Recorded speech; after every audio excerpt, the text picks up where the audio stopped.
What's up, guys? Hope you had a great Christmas. I'm recording this. It's a few days after Christmas. We had a good Christmas, although this last week for me has been a little challenging. I actually had a few stops in the hospital, and it was a little bit of a crazy week.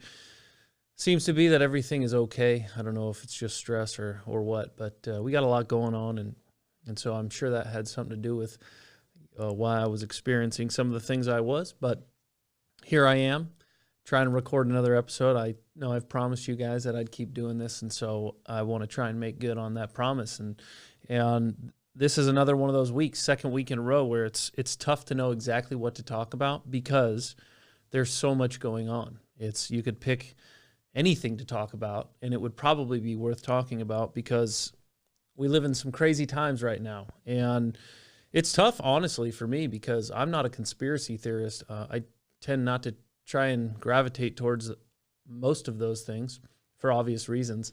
However, with some of the things that are going on, it's really difficult, at least for me, to watch some of this and digest it and absorb it and not really think, geez, some of these conspiracies seem to be coming to fruition or becoming reality right in front of our very eyes. And I don't really know what to do with that exactly.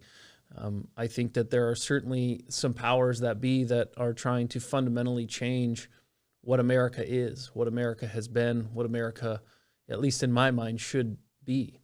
And I think that can be scary. I mean, I think that can be scary for all of us. And yet for those of us who put our faith in Jesus, he tells us, the Bible tells us, some say 365 times, some say less.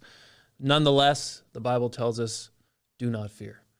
And I find myself constantly having to remind myself of that command because, frankly, it's a sin to be afraid in that way. And yet, when we look around, when we look and we see what's going on in the world, I mean, it's easy to let our faith weaken. It's easy to become afraid, right? When you look at the laws that they're passing, the things that they're doing, the trajectory that our culture and our country, frankly, seems to be on. For those of us who cling to more traditional beliefs, for those of us who look at the outcomes, like I talked about in my last episode of all these policies, and we go, man, none of these outcomes align with the promises that are being made that have to do with where we're going. The outcomes look like the polar opposite of the promises. And for those of us who like to study history, for those of us who try to stay informed of where we've been in the past as civilizations and what worked and what didn't, what we know so often is what we're doing right now does not work, right? It's kind of like I think so often when we look at some of the big ticket items. And for me, one of the biggest ones is that we are essentially moving into a lawless society. When we have legitimately two sets of rules, and it's crazy because people sometimes will say, no, well, it's two sets of rules, but it's just for let's say I'm just going to use an example, okay? The homeless population. They don't have to abide by any rules.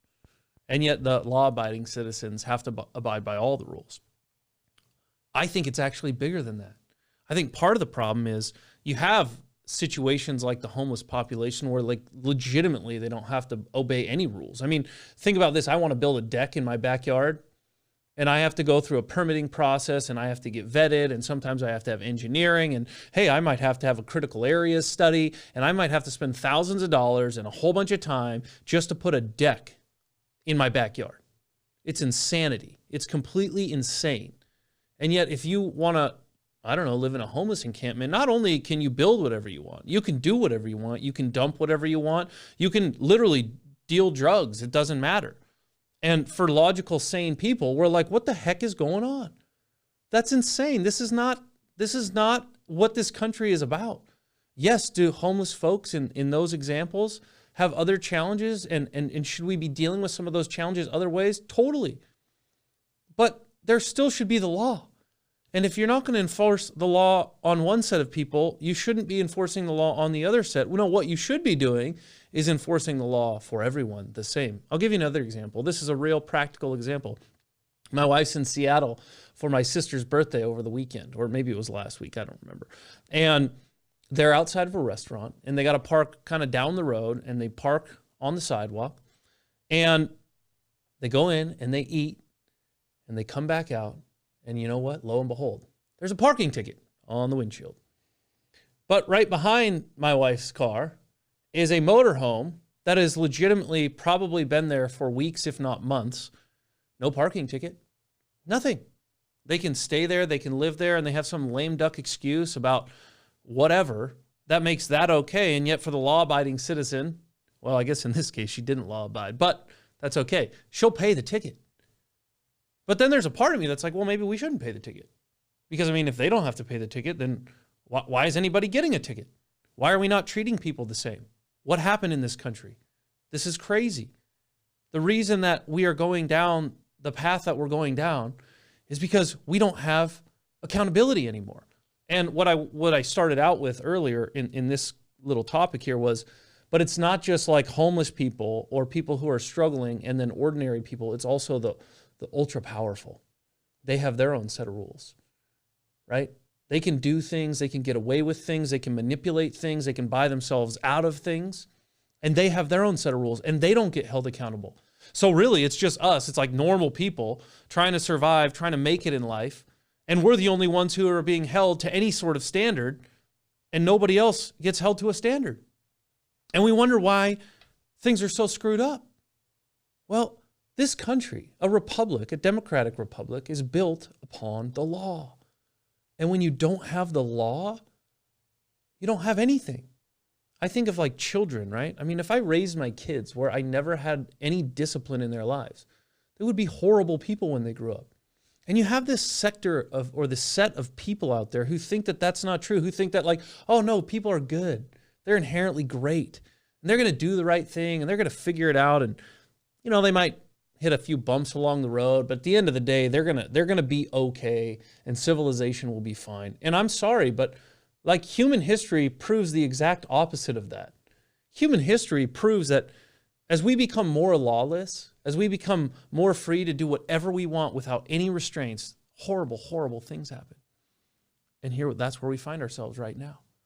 We find ourselves in a situation where there's like the majority of sane, normal, reasonable people are the only ones being held accountable. And then the ultra powerful have no accountability and the ultra poor have no accountability. And we're sitting here going, how in the heck do we get here and how do we get out? And I think as I do more of these, maybe part of why I struggle to figure out what to talk about is because with everything going on at the end of the day, it's like you got to ultimately put your flag, stick it in the ground and sort of claim your spot and say, this is where I stand, this is what I believe in, and you have to be willing to deal with the repercussions of that. And so that can be a little challenging, right? To just kind of go out there and to put it out there because like I've said, multiple times, I don't have all the answers. Part of why I'm doing this is just because we need the conversation. You know, we've got tech companies that want to censor people. We've got the government on one side that wants to thinks that we need more censorship. We've got the other side that all of a sudden now thinks we don't need censorship. And it's like, no, what we need is we need a public forum. That's the whole purpose of the freedom of speech, so that we can actually talk about things. We can have ideas. We can banter back and forth. We can do it peaceably. You know what happens when people can't talk to each other like normal civilians, like civilized normal people? They fight. Like they punch each other, they shoot each other, they do all these crazy things. And then we're sitting here going like, why are all these things happening all of a sudden? Well, gee, I don't know. Maybe it's because we can't have civilized conversations anymore. Maybe because the public square is being stripped from us so that we're out there wanting to talk about these things, wanting to work through these things, wanting to find middle ground, wanting to figure out what matters, what doesn't, how to process through some of these very nuanced conversations and topics and challenges. Oh, but we're not allowed to. We're either a Nazi or a conspiracy theorist or a socialist or whatever, right? You name the term. And then we put each other in these little tiny buckets. And then once you're in a bucket and once there's a line in the sand, you can't come across. And then we wonder why. I call it Tribalism 2.0. That's where we're at. We've reached Tribalism 2.0. We call ourselves the most sophisticated generation in the history of humanity. And in my mind, we're the least sophisticated. Because we've literally just gone back in time to like 4,000 years ago, and we're treating each other like tribes. And like, hey, if you're not part of my tribe, I'm going to do X, Y, or Z to you, or I won't talk to you, or I'm going to fight you, or whatever. And it just seems to me that a big part of that is that we're not allowed to talk to each other anymore, at least not like we have been. And I think personally that needs to change. Now, how we change it and what we do with it is a complicated situation. Freedom of speech, right? Obviously, we don't want necessarily things out on YouTube or social media where we're encouraging people to hurt each other, right? That's a real problem. That's a challenge that has to be worked through. At the same time, we don't want, at least I don't think normal people want, your legitimate opinions to be stifled and to be just banished from the face of the planet. When I went to college, I was a communication major at Washington State University. At the time, it was probably one of the top 3 communication schools in the country. Probably still is. And what were we taught on the first day? First day, the role of the media is to be the watchdog of the government. That was it. That was the role. Well, now the media seems to be in bed with the government, seems to push the narrative of the government, and on both sides. We don't really have like free press anymore.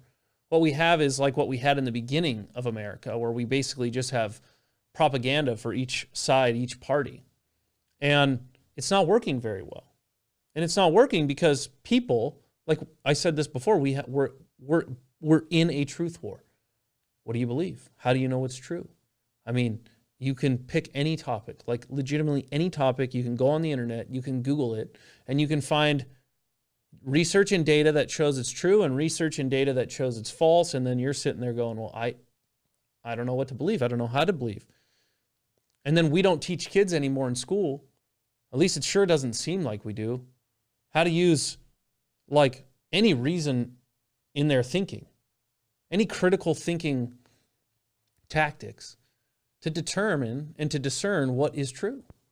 And so here we are. We're in this situation where it's very difficult for people to discern what's true. It's very difficult for people to have a conversation with someone who doesn't think or believe the same way that we do. And then, like I always say, when you can't discern truth, man, you know what happens? Conspiracy theories. Because people are literally just trying to make sense of what seems so unsensical. And so they have to start developing models. Like what is a mental model? What is a social norm? It's something that we develop in our brain as part of our framework so that we can make easier sense of the world, right? So that every time we run into a situation or we see something or we hear something, our brain doesn't have to do all this extra processing to make sense of it. That's why we come up with stereotypes and mental models and social norms. And so when you make the truth completely undiscernible for most people, that's what happens. Some of those people start creating conspiracies because they're trying to make sense of something that makes no sense. I mean, look at COVID. Like, you got Georgia and Texas that are basically doing whatever they want. And I looked this morning, and the deaths per million are still less than, I don't know, 2/3 of the country. And they're living normally. And then you got people in California or Washington who are almost completely shut down. Businesses are dying. People are committing suicide. They're going into depression. Like, the outcomes for the majority of people are substantially worse. And yet the outcome in terms of deaths per million and total deaths aren't that different. And so people are going like, how do you make sense of that? Because it seems like what they're telling us doesn't make any sense. So you get conspiracy theories.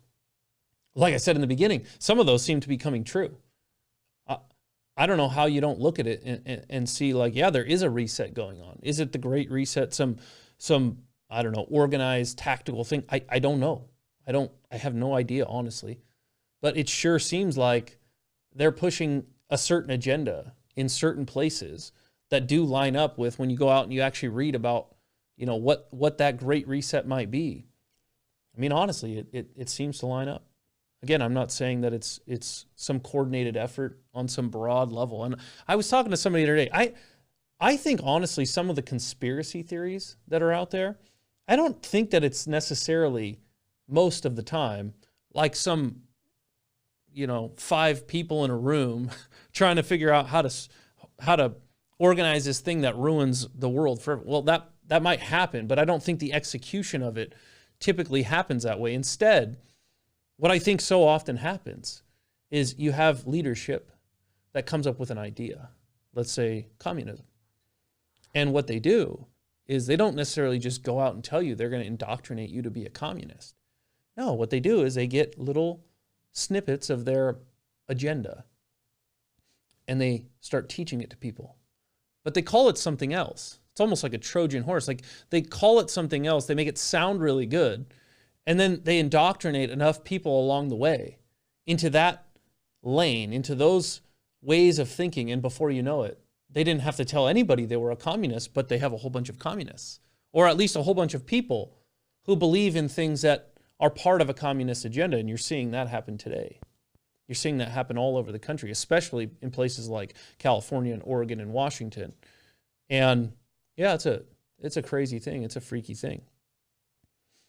And so where do you go? What do you do? I think that's the thing I've been struggling with the most. And part of why I've had such a hard time, honestly, figuring out what to talk about is because what do you do about it? Like, I'm just one guy. I'm a guy in a small town, right? I don't have a lot of influence or authority. What do I do about it? What do you do about it? And I just keep going back to, I think first, the Bible says, humble yourselves, seek my face, pray, and I'll restore your land. Now, I understand God was saying that about Israel, wasn't necessarily saying that to the church, but I think the principle is clear throughout Scripture.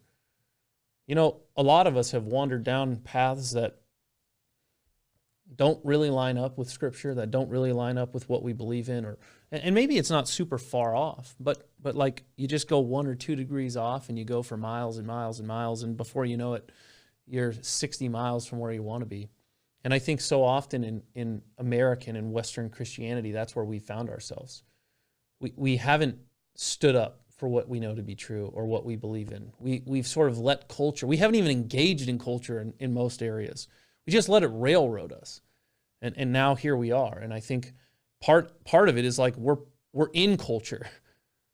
The Bible says be in the world but not of the world. But so oftentimes we find ourselves being of the world instead of being in it and being separate inside of it. And so I think the point is, humble yourselves. Say, we've messed up. We've bought into the lie. We've played a part in why we're here. And honestly, I look at the world and I go, like I said in my first video, I think, like, the train is barreling down the tracks, downhill, and the brakes are not working. That's what it feels like. I don't know how you stop the train. I don't, aside from a miracle. And so I think that's the first thing is we got to pray. We got to come together and say, we're humbling ourselves. We've played a part in all of this. And Lord, we need you to step in. We need you to do what we know can't be done. And I think that's something that the church and that believers have done throughout history, really. And there have been times that God does step in and he does do a mighty work. And I think we need that right now. I think the second thing is, and maybe more practical in some way, well, probably not. Nothing's more practical than that. But in terms of, like, if you want an action item of something you can do other than that, I would say is it starts locally. I mean, I think that America was supposed to be, what it was founded on was this idea of independent states that were tied together, united together by a limited form of federal government. And the point was, because not every state wanted to be like every other state. They wanted different culture. They wanted some different laws. They wanted to have different fiscal policy. They wanted difference. They wanted autonomy, but they still wanted the power. They wanted the, I don't even know how to say it, but they wanted the, I don't know, the umbrella, right, of something bigger. And it worked really well for some time. But now we find ourselves where it feels like the federal government has gotten so big that it doesn't really matter what state you're in, so to speak, because the federal government is going to basically dictate and tell you in your state what to do. That's not what it was supposed to be. And so I think, well, how do we change that? Well, obviously we have to keep voting at the federal level, but I do think it starts locally because we still do have some autonomy. And you can see it in the response to COVID. I'll tell you right now, like, and this is one of those flag in the ground moments, I guess, but I wish I lived somewhere else during all of this because I see the freedom that people enjoy in some of these more conservative states. And I long for that. I do. Because I'm not afraid. I'm not buying into the fear of what they're perpetrating. Do I think that COVID is a serious thing and a dangerous thing? 100% I do. But do I think it's bad enough to warrant what we are doing here? I don't. And I think if you went out and you polled people and you said, hey, if your city or your state could adopt policies of X, Y, or Z, what would you like? I actually think that the majority, and I might be wrong, by the way, but I think that the majority of people would say, yes, I would like to have more freedom. I would like to have more freedom. And, well, how do we get more freedom when you live in a place like Washington State or California? California might be gone. I don't know.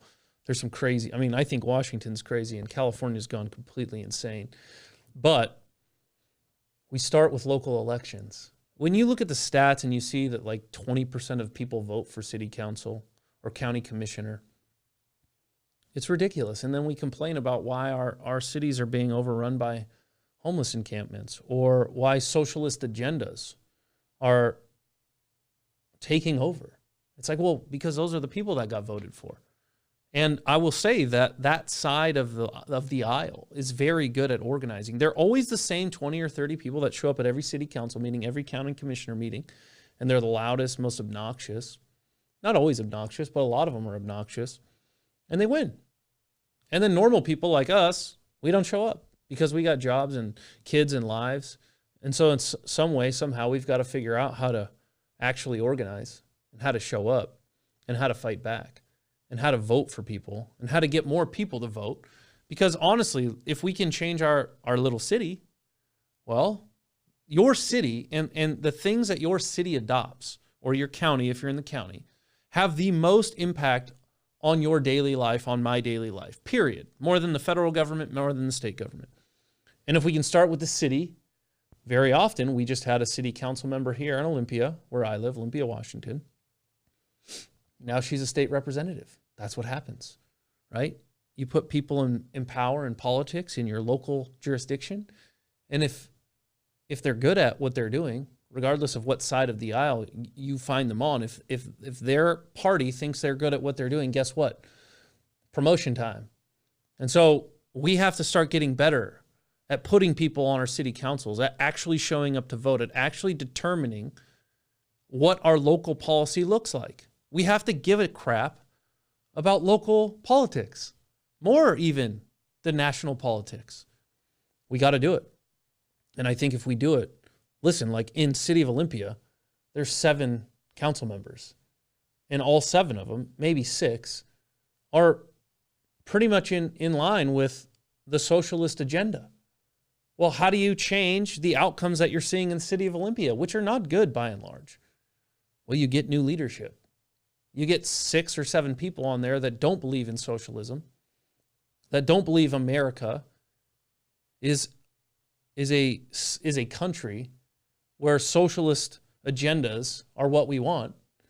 We put people who don't believe in that in office, and guess what? They start voting different. We start getting different outcomes. You start getting different outcomes, people start buying into things that maybe they didn't believe in before. The problem in some of these places is we don't even have that opportunity, and part of it is our own fault.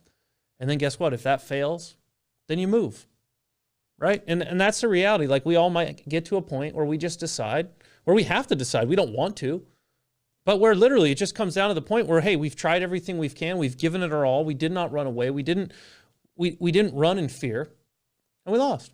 So we left. You're seeing it happen in California every single day. Like 165,000 people, I believe, last year fled California. Florida's got 1,000 people a day coming to it. I think Texas is even more than that. Why? Oh, gee, I don't know. Because it's called freedom. Never in history, never ever, did humans thrive when they didn't have freedom. It's like I said in my last episode. People are people, whether they're running a corporation or they're running the government. You give too much power to a person, no matter what entity they work for, and by and large, bad things happen. and maybe that's where I'll wrap up here. I think that in America, one thing that's gone very sideways is everything's gotten too big. The government's gotten too big, big business has gotten too big. And I'm a pro-business person.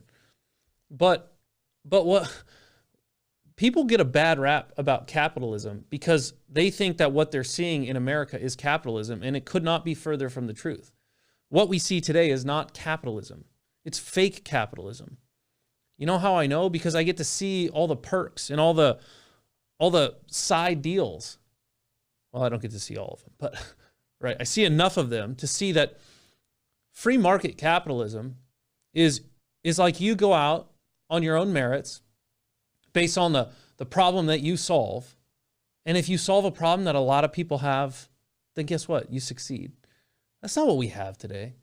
We have special interests. We have buy-offs. We have payoffs. We have all these perks for these people. We have crony capitalism.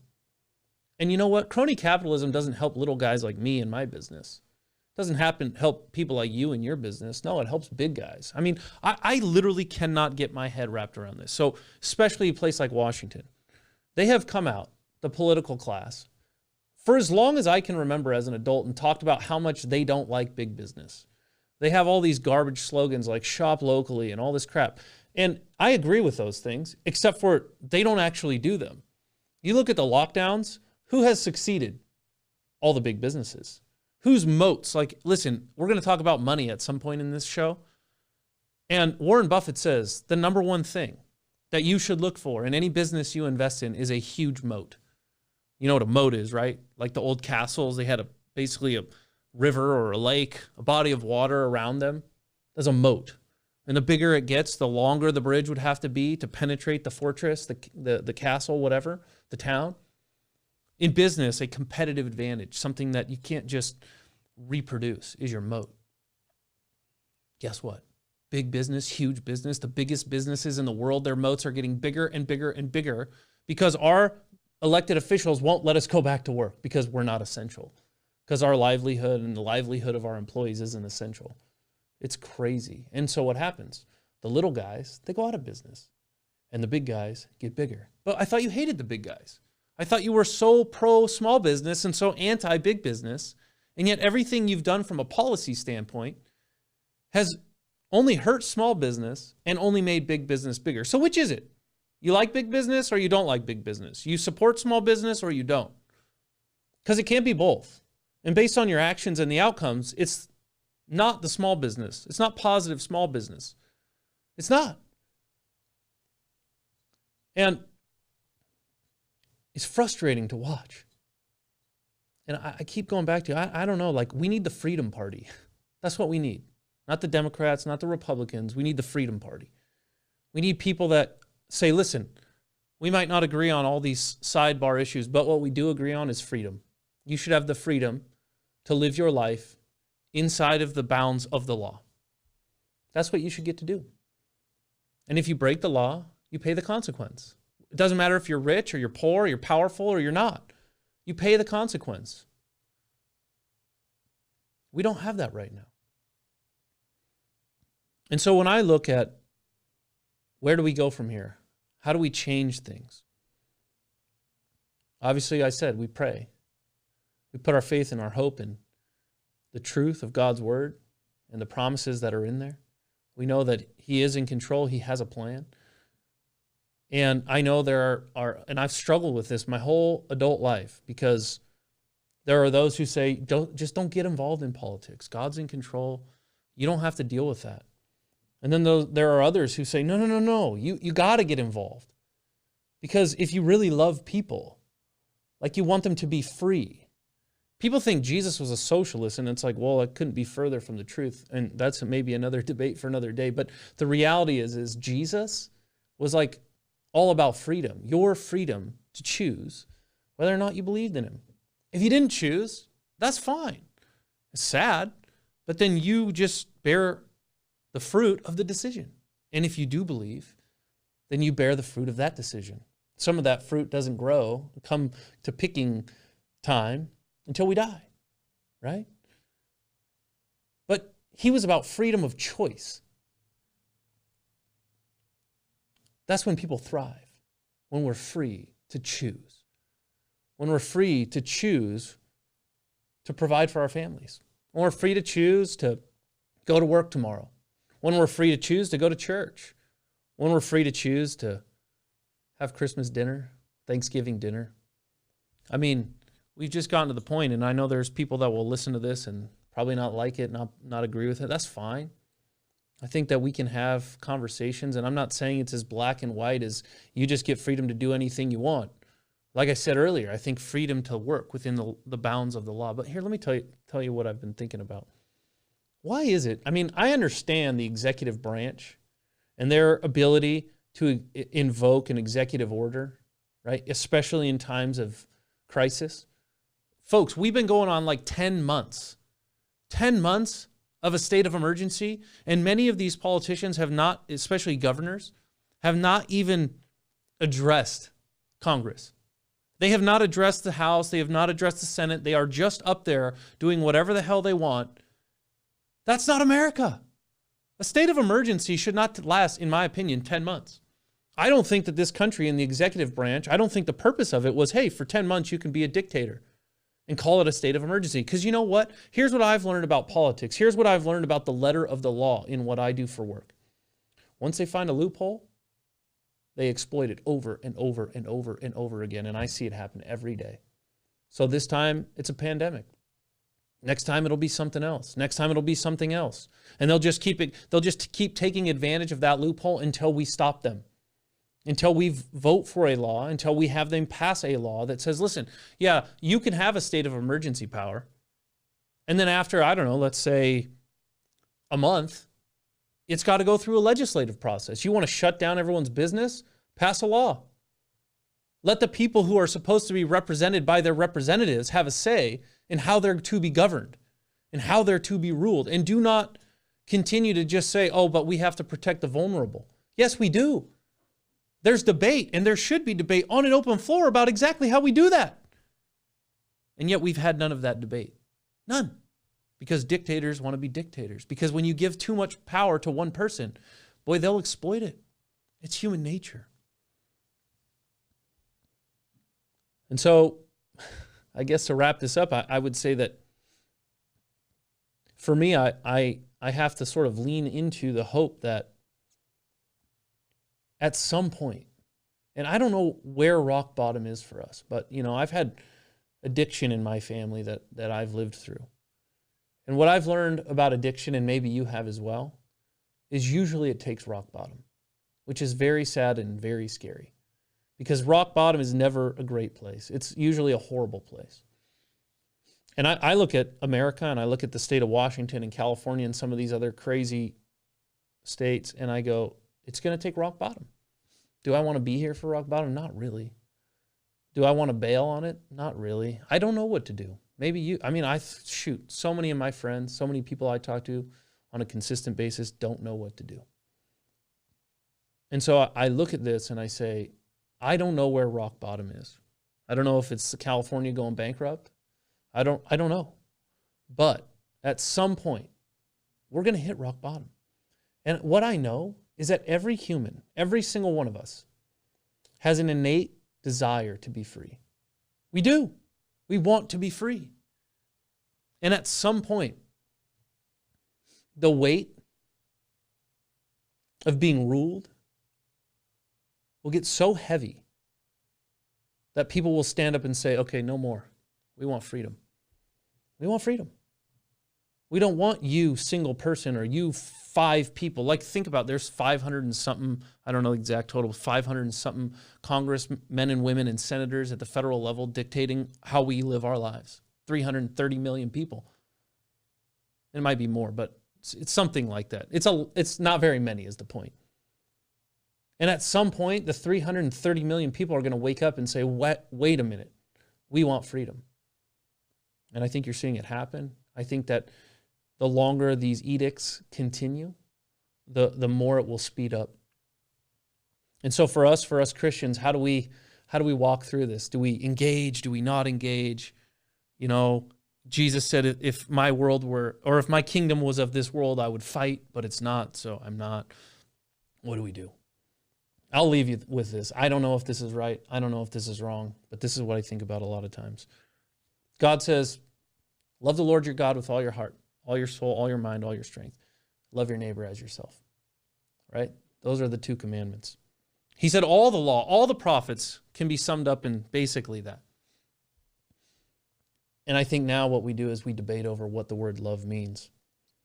And I think what's unique about this American experience, what's so unique, is we forget that the people in charge that are making the decisions represent us. They're a representative of us, just like we're supposed to be a representative of Christ, right? And so what's unique about America is when they are not representing us well, or they're representing us falsely, it's our duty, for goodness sake, to stand up and say, nope, we are taking your ability to represent us away. And we are going to put someone else in who represents us better.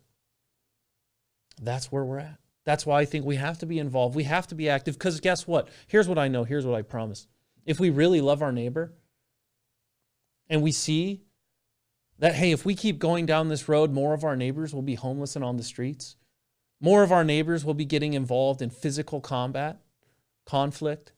More of our neighbors will have a harder time feeding their families and paying their bills. Guess what? If we love them, we'll stand up and say, whoa, guys, this is not good.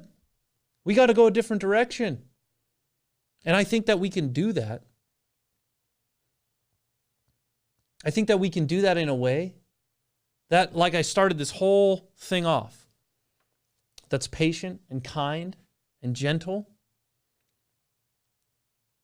that does it in love, that walks out the fruit of the Spirit. Because, and this is the thing for me, I don't know, maybe this will resonate for you, but when I think about this and when I stew over it and when I research it and I get mad, I have to remember, like, the outcome isn't up to me. My job is not to engineer the outcome. My job is to speak the truth. That's my job. It's to go out, to speak the truth, and to let God do what God's going to do in the world. It's not to carry the burden of where are we going? Are we going to hit rock bottom? Is it going to get worse? Is my livelihood going to be taken away? All those things that produce fear and worry, anxiety, are the things that God says over and over, give those to me. Put your faith in me. Don't put your faith in those things. They can take your body. They can take this life, but they can't take forever away. They can't take eternity. They can't take your ultimate purpose away. And so I think for all of us that are Christians, and we wade through these things, and again, I'm not saying everything I've shared here is necessarily the right thing, but I think these are all things that we need to talk about. But what I do think is that if we will have those conversations and take those stands in a way that actually walks out what the fruit of the Spirit looks like, I think God can use that. I think He can use that much better than if we don't, than if we aren't patient and aren't kind, and if we just go out and we're aggressive and calling names and, picking fights. I don't think that that's something He can use as well, nor do I think will He. And so I think that in this trying time, as we try and discern for ourselves, this is how I feel for me. You've got to take how you feel up with Him. It's between you and Him. Like, that's the thing about Christianity. If you read Jesus' commandments, it was never like, oh, pass the buck to the next guy. It was like, no, you do this. You get engaged here. You don't do that. It's all this personal relationship where we have to personally reconcile what we're thinking, saying, and doing with the Lord Himself. So anyway, I hope that maybe something in here spoke to you. Again, this was a tough week because there were so many different things to talk about. Maybe next time I'll talk about some of the fiscal things that are taking place and maybe what some of the repercussions might be of those. I do think that those are things that all of us who are wanting to be good stewards have to take into consideration, because I do think that the financial world here in the next 5 years is going to be potentially quite different. I think there will be some opportunities. I think there will be definitely some pitfalls and some booby traps. And so I think some of those are worth talking about and exploring. But today I just really wanted to talk about, at some point, we got to advocate for freedom again, and we have to get engaged and get involved. And so for me, I don't know what that looks like yet other than doing this. You know, I'll keep my mind open, my eyes open, my ears open to what that might mean. And I'd love to hear maybe in the comments section of wherever you're watching or listening to this, how you think that might look. I think that we need some great minds to come together and say, how do we organize? How do we strategize? How do we start taking a stand peacefully, respectfully? Because if we don't, we're not going to get what we're after. I would also maybe like to, I think it would be really cool if there are any of you watching this that would be interested in maybe putting some sort of a prayer chain together. Because I think that's the thing. When we're told as Christians we can't gather and we buy into that, I mean, honestly, all of a sudden, what do we find? We find that we don't have the camaraderie. We're not being the church. And so I think one of the ways that we could work together in this is let's put a prayer chain together. Let's put a prayer group together, a prayer meeting. I don't know. I'd love to hear any thoughts or comments you have. And I think that we're going to have to start making some real sacrifices if we want to see God move. And so I would encourage you to be a part of that. So anyway, let me know what you think in the comments. I'd love to have you check out the next episode. I'm going to try and post these. I think the plan is probably Monday mornings at 5 a.m. or something like that. You know, first thing of the week. Hopefully it's something that you can catch on your way to work, assuming that you still get to work. Or, I don't know, maybe your early morning time or something. I'd love to have you keep following along and participating in this dialogue and this conversation. I really do appreciate it. We went about 42 minutes today. So if you're still here, I really do appreciate that, because I know based on the YouTube thing where you can go in and see, you know, most people last about 10 minutes, which I guess is pretty normal for the world's attention span today. But I do think that complicated problems require complex solutions, and they don't require sound bites and headlines. They require real in-depth conversation and dialogue, and so that's why these go so long most of the time. But anyway, thanks again for watching. I do hope you have a great day, and I'll see you next time.